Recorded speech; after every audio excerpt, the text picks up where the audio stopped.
Philippe Martineau, Le Corbeau. Traduction libre du poème d'Edgar Allan Poe, The Raven.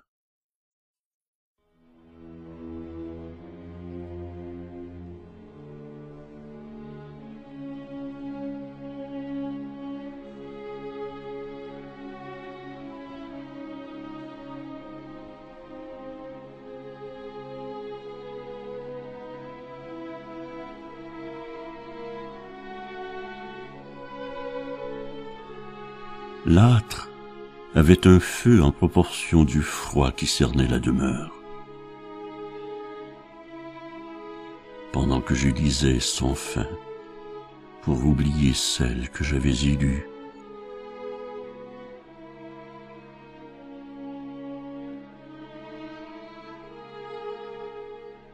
et que les anges désormais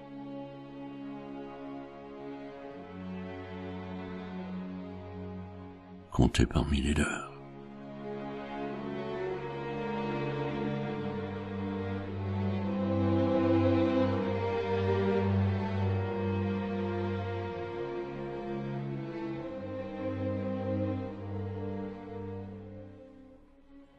Et quoique las de lire je lisais depuis l'aube, je m'accrochais encore à quelques livres épais, l'auteur y dévoilant son âme était de ceux que j'eusse craint de rencontrer.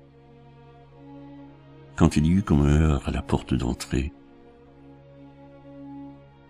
vu l'heure indue, me dis-je, ce n'est personne, et surtout pas l'auteur, d'autant qu'un silence acquiesça et qu'il fallut tourner la page.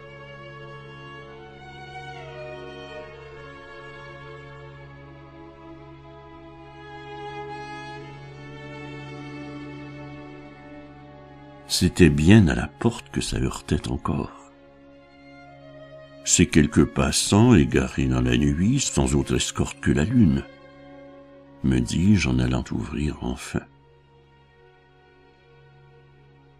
Mais la lune était seule aussi au chevet de la tombe. Je ne pus refermer sans qu'un rideau frémît en proportion de ma hâte. De retour à mon livre, j'en repris le cours.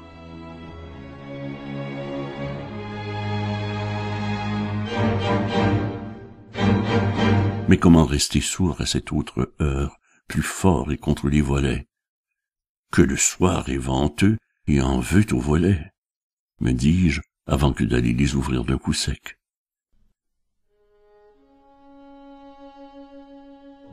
Mais l'air au dehors était fixe, tant y régnait un froid mortel.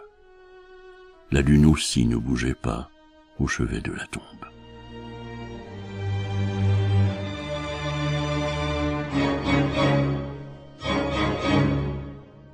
Je ne pus refermer sans qu'un corbeau entrât, corps et ombre, et se posa sans heurts sur le haut de l'horloge, une horloge arrêtée depuis les obsèques, et dont le balancier frémit, mais sans battre à nouveau. L'oiseau ne manquait pas d'allure, et semblait davantage une allégorie que la piètre figure d'un charognard. Il me semblait, pour tout dire, que tout homme de goût ne pouvait l'approcher sans quelque révérence que d'ailleurs je me surpris à faire. Mais j'eus au fait de m'en vouloir et de lui demander avec aplomb, comme s'il ne fût qu'un dieu auquel nul ne croyait, « Comment sonne ton nom ?» dans la langue des cieux. Quand il dit avec autant d'aplomb, jamais plus. Qu'il eut le don de la parole et qu'en outre, il sembla répondre à la mienne, me fit douter de tout, de moi et de ma conception du monde. Me fallait-il admettre qu'un oiseau pensât au point de se nommer jamais plus? L'intrus n'ajouta rien, comme si ce nom en eût exprimé tout l'être, si tant est que les mots puissent exprimer autre chose qu'eux-mêmes. Mais me dis-je en bon cartésien que j'étais, ces deux mots sont un refrain que tout charognard connaît, pour l'avoir maintes fois entendu des lèvres pâles de moribond. Jamais plus, jamais plus. Et bien que ce corbeau ne me parût qu'un perroquet, je n'en voulus pas moins l'éprouver à nouveau dans la langue de Descartes, ce que je fis non sans respect. Ô toi qui viens des cieux les plus inexplorés, dis-moi si l'on y peut étreindre celle que j'avais élue. Face aux volets ouverts et à la porte close, l'oiseau redit « Jamais plus ». Mais qui fut dit avec un autre ton ce dont un perroquet n'eût pas été capable. Abasourdi, accroché au bras de mon fauteuil comme à un tronc au milieu des courants, orphelin de ma foi cartésienne, je ne savais que croire.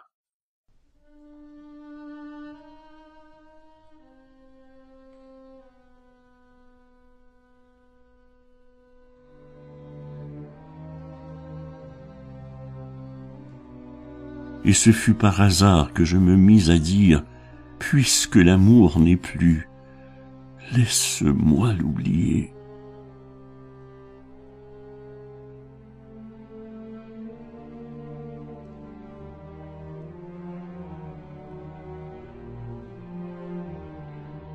Quand j'entendis déjà, jamais plus.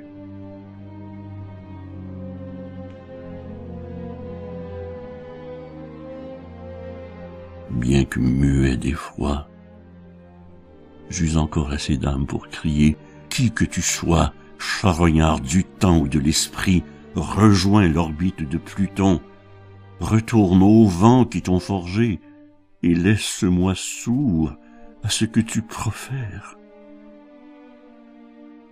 Mais le corbeau redit plus fort « Jamais plus. » Et depuis lors le répète à chaque heure, du haut de l'horloge arrêtée.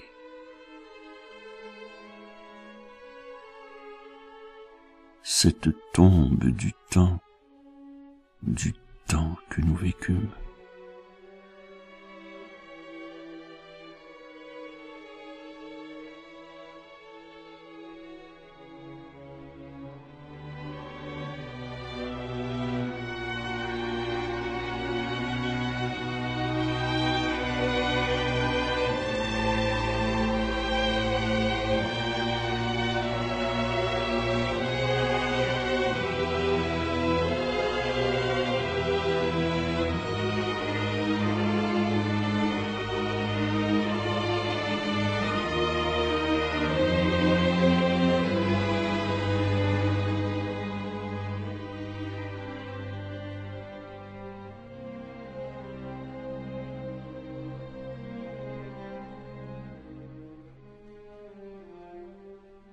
Et depuis lors,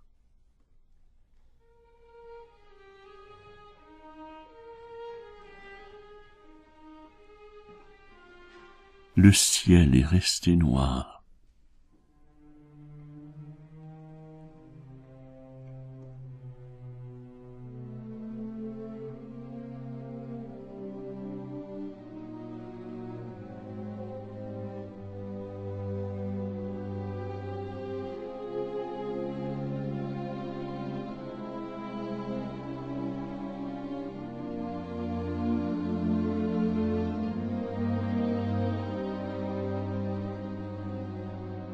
La lune au chevet de l'amour.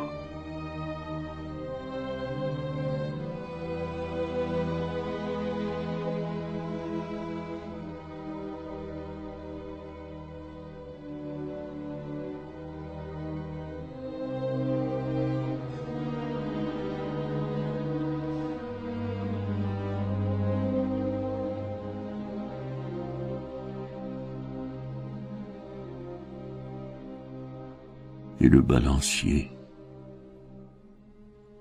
au plus bas.